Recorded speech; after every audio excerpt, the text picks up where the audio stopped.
Dice, la enfermera aumenta la pérdida de calor por radiación retirando la ropa o las mantas. La postura del paciente aumenta la pérdida de calor por radiación retirando la ropa o las mantas. Bueno, es redundante acá, ya lo voy a corregir. Dice, en posición erecta, quiere decir cuando está de pie, se expone a una mayor cantidad de área de superficie radiante, mientras que en una posición fetal se reduce al mínimo la radiación de calor. Claro, ¿qué es lo que hacemos todos cuando entramos a nuestra cama, digamos, para descansar, dormir una siesta, lo que sea? Ocupamos muchas veces una posición de acurrucarse, ¿sí? Justamente, digamos, como para favorecer, digamos, esta cuestión del frío o de la sensación de frío, de baja temperatura, ¿sí? Opcionamos, digamos, por esta posición, por esta postura. Bueno, un dato no menor para tener en cuenta. Muchas veces cuando encontramos pacientes que a veces no pueden hablar y demás, por alguna CB previa, alguna patología previa, que están tomando esta posición, hacer un control de signos y fijarse, digamos, en este paciente o preguntarle si tiene frío para alcanzarle alguna manta y demás. Conducción. Dice, en el caso de calor de un objeto a otro por contacto directo, cuando la piel caliente toca un objeto a otro por contacto directo, ¿sí? Tiene que haber un contacto directo de un objeto con otro para utilizar el término conducción. Dice, cuando la piel caliente toca un objeto más fría, se pierde calor. Cuando la temperatura de ambos objetos son iguales, la pérdida de calor por conducción se detiene. El calor se conduce a través de los sólidos, gases y líquidos. La enfermera aumenta la pérdida de calor por conducción aplicando una bolsa de hielo o bañando al paciente con agua fría. En realidad no es con agua fría, sino es con agua tibia que luego se va enfriando, ¿sí? O al revés para las ganancias, ¿sí? No es un agua fría congelada. Esto yo ahora lo voy a explicar o lo voy a modificar acá en el Power, ¿sí? No muy fría porque producimos algo que se denomina... Muy bien.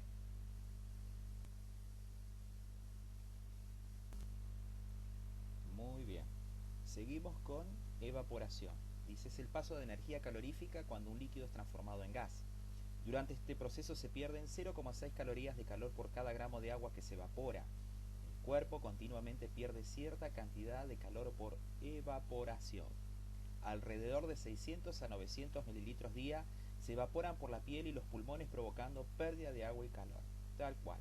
Este dato de los 600 a 900 mililitros día, subrayenlo, anótenlo ahí en su borradorcito donde ustedes tengan, porque después vamos a charlar de algo un poquito más adelante que tiene que ver con estas cuestiones normales que ocurren en un sujeto dentro de la homeostasis, que tiene que ver con pérdidas insensibles. Entonces, necesitamos referenciar este valor para saber cuándo las pérdidas insensibles están aumentadas o no.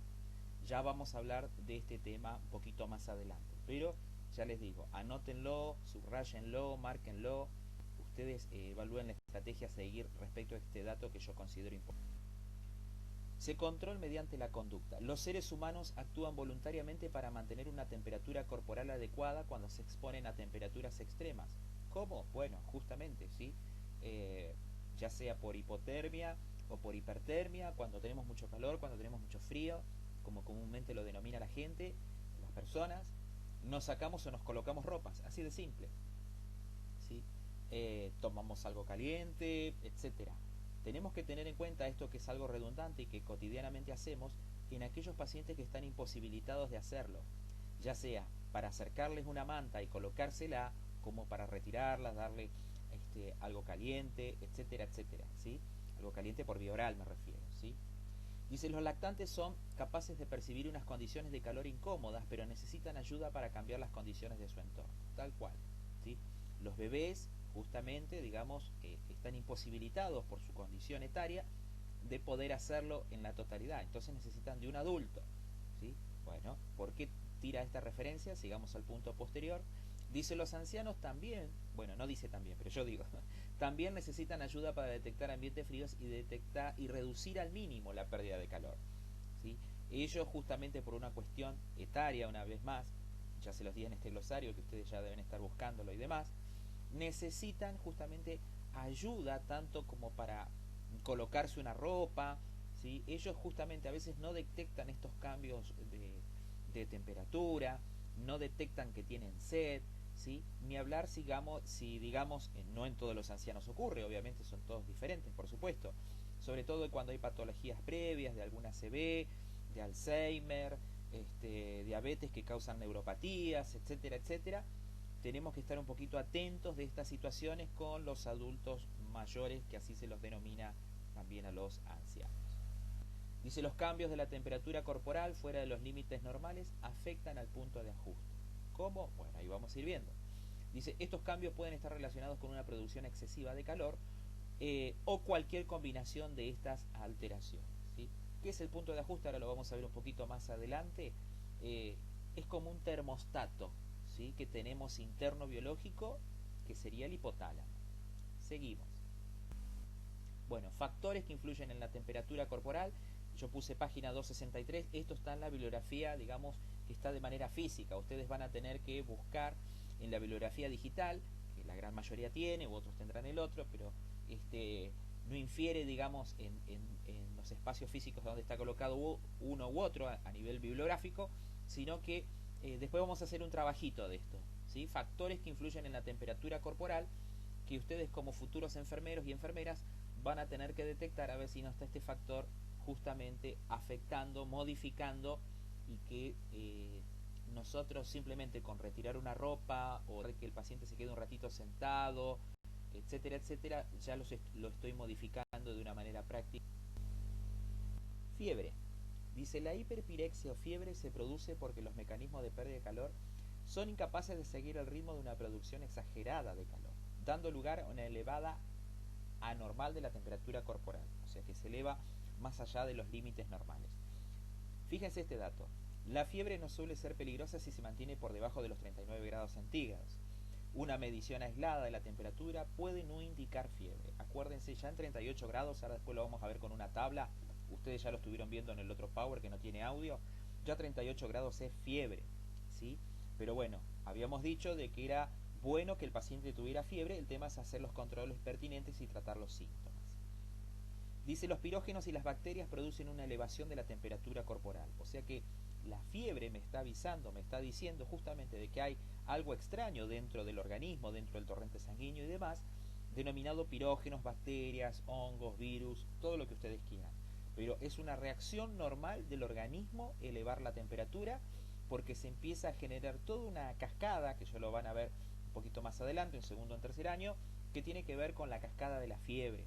Entre estas cuestiones, digamos, está la activación del sistema inmunológico en aquellas personas que justamente no están inmunodeprimidas o inmunosuprimidas, ¿sí? Como puede ser desde un paciente con HIV hasta un paciente oncológico, un paciente inmunocomprometido. Esto ya lo vamos a charlar un poquito más adelante. Por ejemplo, son los diabéticos, ¿sí?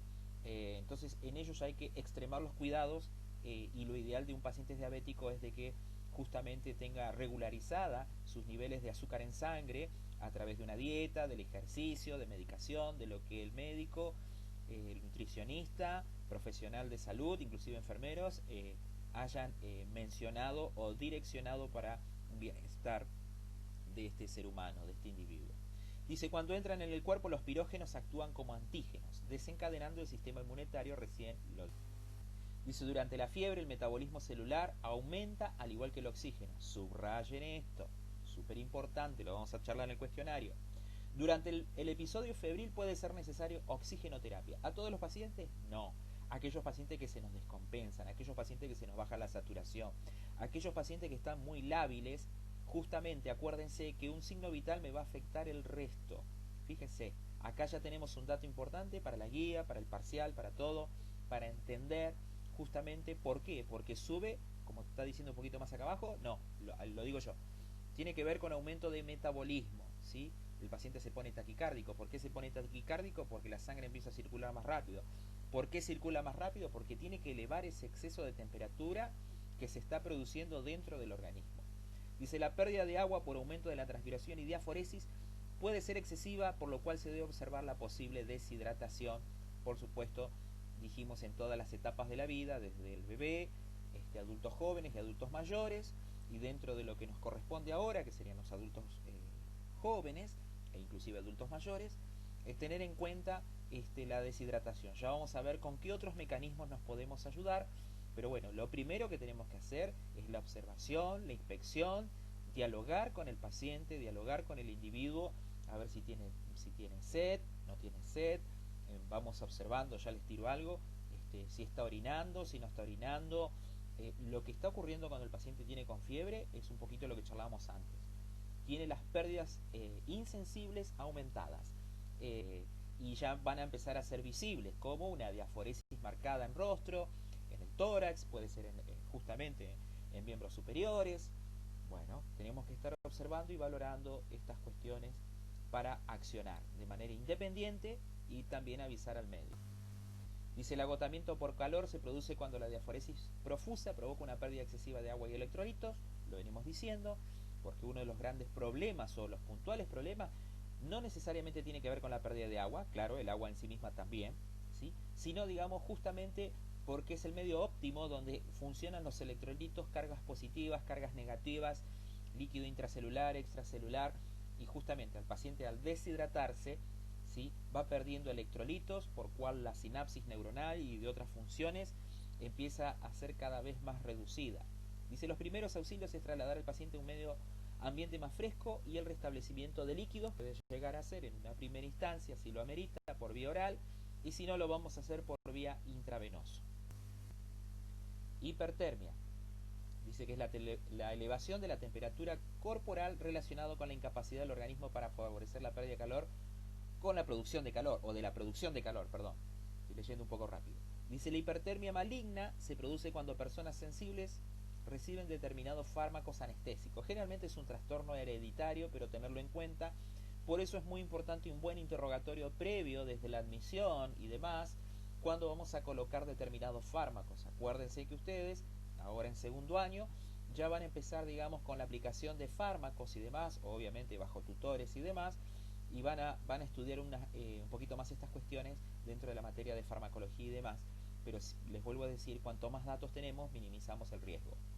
Dice, las víctimas de insolación no sudan, claro, porque ya perdieron todas sus pérdidas insensibles y demás, están deshidratados, debido a la grave pérdida de electrolitos y el mal funcionamiento hipotalámico. Claro, justamente, donde ya lo que veníamos charlando hace un rato, cuando se aumentaron, digamos, las pérdidas por fiebre, por insolación, etcétera, acá tenemos un factor externo sobre todo, ¿no?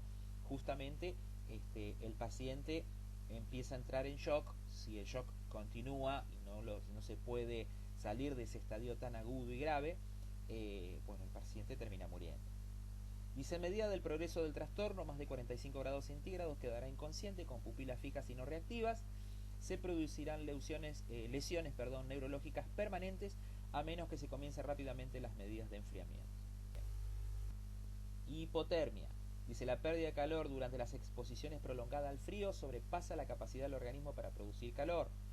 Cuando la temperatura corporal desciende por debajo de 34,4 grados centígrados, se produce un descenso, fíjense, subrayen esto también, esto es lo que ocurre en la hipotermia, se atenúan varios signos vitales, o casi todos los signos vitales, la frecuencia cardíaca, la frecuencia respiratoria y la tensión arterial. La piel se torna cianótica, se produce congelación cuando el cuerpo es expuesto a temperaturas por debajo de la normalidad. La formación de cristales de hielo en el interior de la célula pueden dar lugar a lesiones circulatorias y tisulares permanentes. Muy bien.